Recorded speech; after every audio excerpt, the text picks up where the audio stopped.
other progressive women concentrated on another moral issue, one that had plagued the nation since the Reconstruction days following the Civil War: suffrage, the right for women to vote. 1912.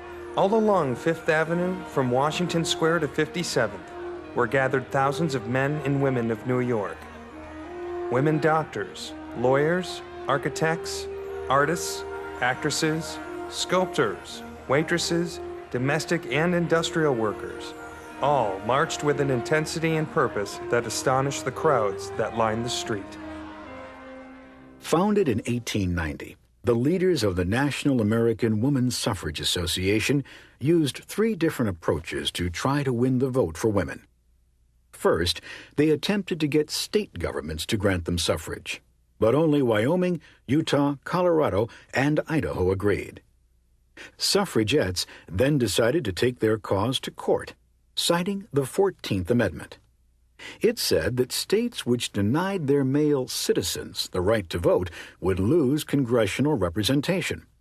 Women argued that they were citizens too, and therefore the states must allow them to vote.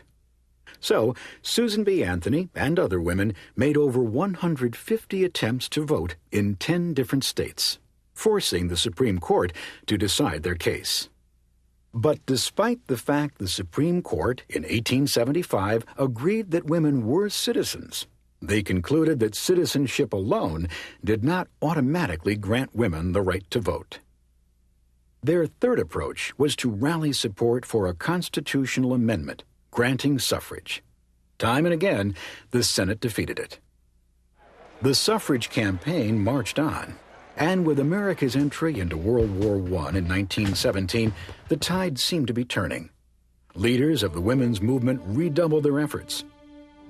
Susan B. Anthony and Carrie Chapman Catt continued the NAWSA's cautious approach, while other women leaders, such as Lucy Burns and Alice Paul, formed a more radical organization, the National Women's Party, which openly blamed the Democrats and used protest marches and even hunger strikes to try to win the vote.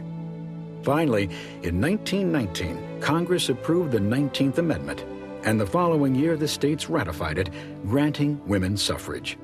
The long battle for suffrage had taken 72 years.